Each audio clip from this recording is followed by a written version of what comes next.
The concept of time travel has long captivated the human imagination and sparked fascination and curiosity across cultures and generations.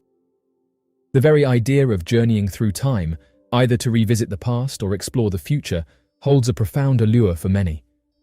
One alleged time traveler just recently announced that something bad is going to happen. The individual in question said that his name is Alexander, and he claimed to be a time traveler from the future. He appeared disheveled, wearing clothes that seemed out of place, and carried an air of urgency and foreboding. He spoke of a future society on the brink of collapse, ravaged by environmental degradation, social unrest, and economic inequality. His words painted a grim picture of a world plagued by wars, scarcity of resources, and a complete breakdown of societal structures. He warned that unless immediate action was taken, this impending catastrophe would occur within the next 5 years. Users on social media listened with a mix of disbelief and concern. Some dismissed Alexander as being delusional, while others contemplated the possibility of his claims. They pondered the repercussions of ignoring his warning and the potential consequences for their own lives and future generations. Although the idea of Alexander being a time traveler seemed far-fetched, his message weighed heavily on those who had read it. Many voiced their concerns with how the world is and said that it's likely that things are going to get worse in the future. Alexander posted one more on social media, telling people once again that things will get much worse before they get better, and told people that an uprising will happen within the next 5 years, saying that people couldn't deal with the conditions any longer. Some pointed out that these claims are rooted in reality, with one of Alexander's warnings being about famine. The issue of famine and its potential future impact is a complex and multifaceted one. While it is challenging to predict with certainty, there are several factors that suggest the possibility of increased risks of famine in the future. One of the primary factors contributing to concerns about future famine is the growing global population. As the world's population continues to expand, the demand for food resources increases. Coupled with environmental challenges, land degradation, and water scarcity, meeting the food needs of a larger population becomes more difficult. If proper measures are not taken to enhance agricultural productivity, improve distribution systems, and address environmental concerns, the risk of food shortages and subsequent famines could rise. Changing weather patterns, extreme weather events, and rising temperatures can have detrimental effects on agricultural production. Heat waves, droughts, floods, and shifts in rainfall patterns can lead to crop failures, livestock losses, and reduced food availability. Vulnerable regions that heavily rely on agriculture as their main source of food and income are particularly at risk. If adaptation strategies and resilient agricultural practices are not implemented, the impacts on food production may exacerbate the risk of famine. Furthermore, economic factors, including poverty, play a significant role in determining the vulnerability of populations to famine. Alexander warned that we have to prepare for this because as of right now, there's no way of stopping it. Another alleged time traveler is that of Andrew Basiago. Andrew Basiago is a controversial figure known for his claims of being a participant in a secret government project involving time travel and teleportation. While his assertions have gained attention and sparked curiosity among some individuals, they are met with skepticism by many within the scientific community and the general public. Basiago asserts that he was involved in a classified project called Project Pegasus during his childhood in the late 1960s and early 1970s. According to his accounts, the project involved sending individuals, including adolescents, through time and space using advanced technologies. Basiago claims to have been selected as a participant in these experiments due to his exceptional abilities and intelligence. One of Basiago's most remarkable claims is that he was sent back in time to witness historical events, including significant moments such as Abraham Lincoln's Gettysburg Address in 1863. He asserts that these experiences were part of the government's efforts to gather intelligence and alter the course of history. Basiago has shared detailed accounts of his alleged time travel experiences, including specific dates, locations, and interactions with historical figures. He has presented photographs that he claims provide evidence of his presence during these time-traveling excursions. However, critics argue that the authenticity and reliability of these photographs are questionable, and they lack verifiable evidence to support his claims. Furthermore, Basiago's accounts of time travel and teleportation go against our current understanding of physics and the limitations imposed by the laws of nature. The concept of time travel, especially backward time travel, remains highly speculative and is not supported by scientific consensus. While scientists have explored theories such as wormholes and time dilation, the practicality and plausibility of these ideas are yet to be fully understood or realized. Additionally, Basiago's claims lack independent corroboration, making it challenging to assess the veracity of his experiences. The absence of credible witnesses or other participants from Project Pegasus further undermines the credibility of his accounts. Skeptics argue that the lack of collaboration or support from others who allegedly participated in these clandestine projects raises doubts about the existence of such initiatives. Basiago's assertions have been met with skepticism by researchers, scientists, and the general public. His claims have not been subjected to rigorous scientific scrutiny or replicated under controlled conditions. Without substantial evidence, it is challenging to accept his accounts as reliable or accurate representations of historical events or time travel experiences. It is worth noting that mainstream scientific and academic communities remain unconvinced and cautious in their assessment of his assertions.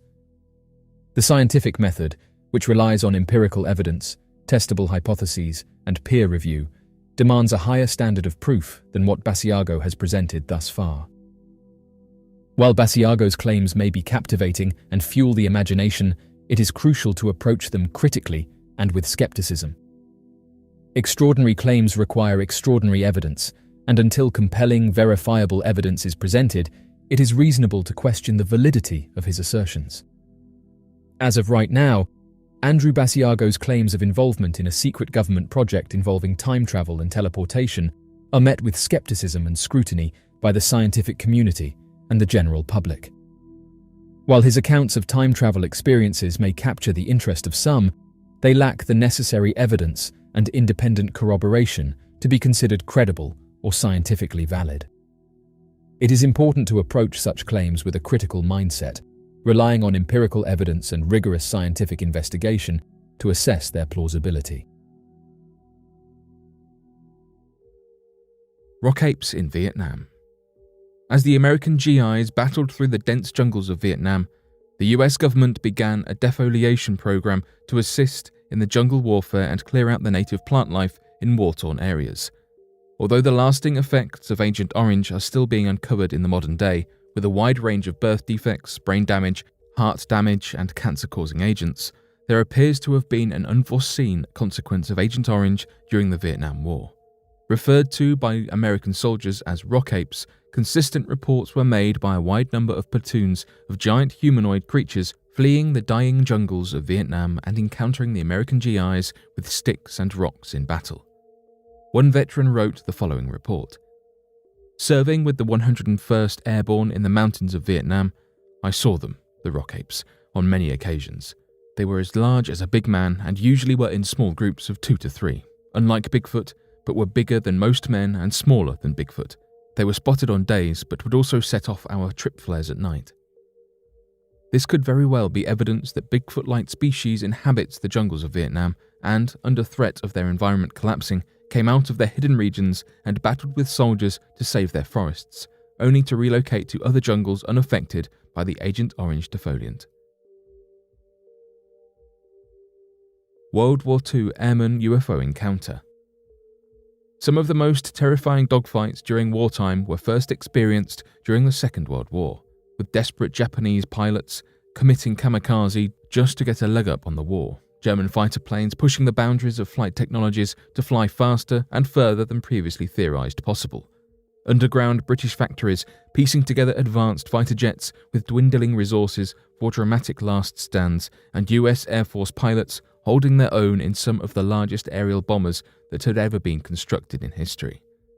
All of these advancements failed in comparison, however, to the strange technological advances witnessed by United States airmen that claimed to have witnessed countless encounters with unidentified flying objects.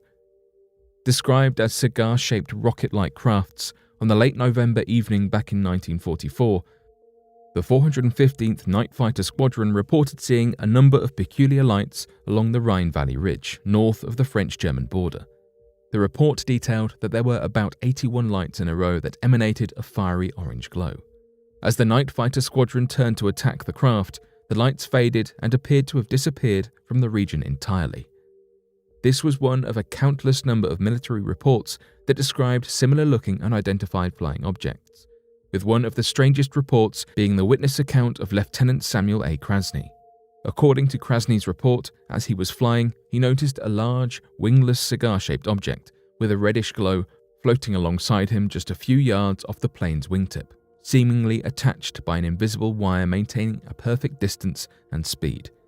Immediately, Krasny went into evasive maneuvers and rolled the plane while dropping down to get away from the craft, only to witness the cigar-shaped object follow his maneuvers perfectly and maintain its position relative to his airplane with perfect cadence.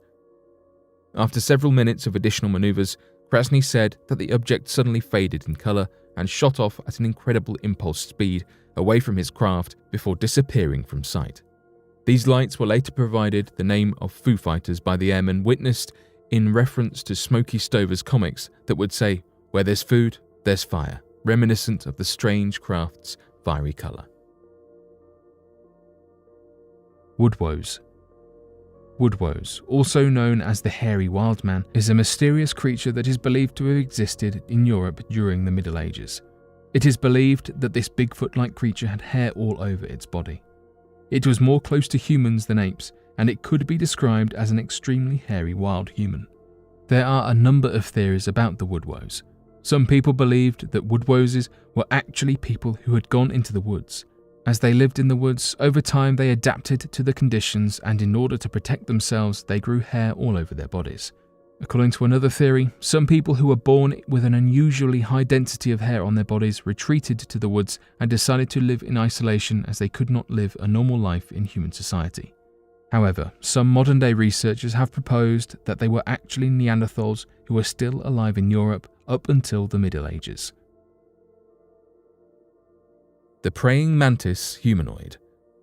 A couple were walking together in Chicago's Schiller Woods, a large, fairly flat area of woodland on the outskirts of Chicago O'Hare Airport. There isn't anything particularly special about Schiller Woods, but the area has been host to multiple deaths over the years, most predating our story by some time. However, this isn't what we're focusing on today. The couple, for whatever reason, were going to practice a pagan ritual in the woods. They completed the majority of this ritual, but towards the end they spotted something strange amongst the trees. The lady jumped up, startled at what she'd spotted, and thought they'd just seen the Slender Man. The figure was around 7 or 8 feet tall and had a strange grey complexion with big bulbous eyes, the sort you'd find on an insect when viewed under a microscope. The witness explained that the creature had long arms that dropped below its knees, and that these arms were attached to strange, claw-like hands. The creature allegedly seemed keen to stay away from the couple and remained amongst the trees. It seemed reclusive and almost scared of them. The couple thought it would be best to leave the creature alone and hastily made their way back to the car.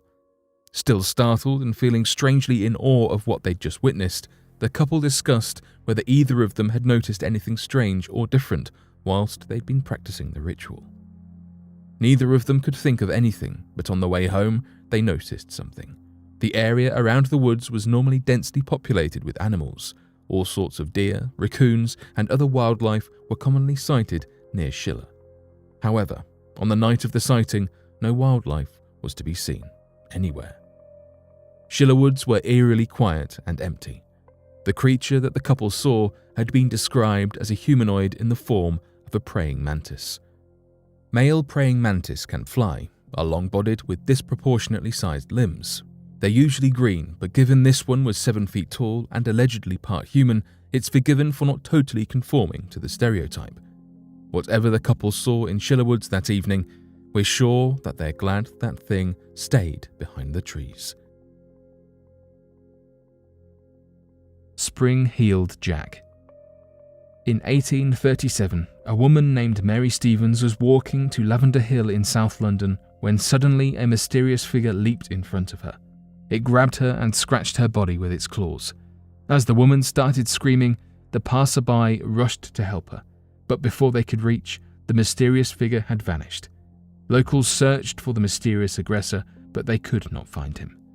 This was only the first incident involving the mysterious aggressor with sharp, claw-like hands. Within the next few days, several other young women also reported similar incidents in London and the surrounding areas.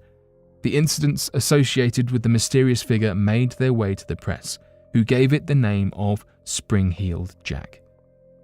In February 1838, Springhealed Jack made another appearance.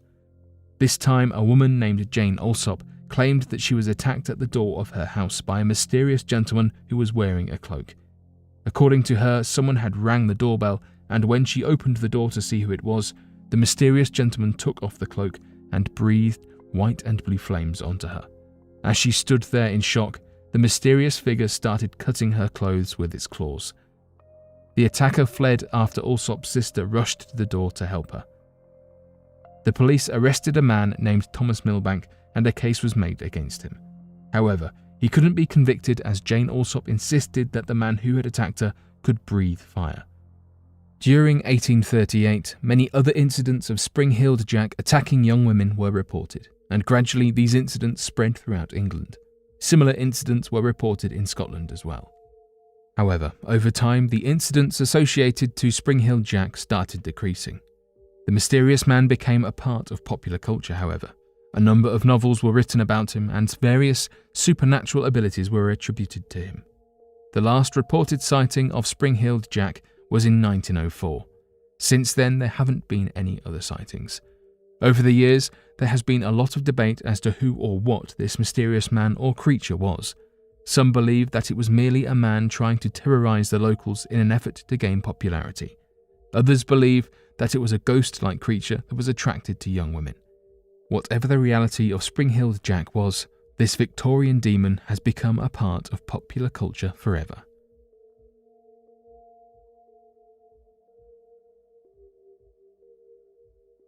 But what do you make of these recent discoveries? Be sure to let us know your thoughts in the comment section below and help us grow this community while working to solve these unexplained mysteries. Thank you for watching, and don't forget to subscribe for more videos.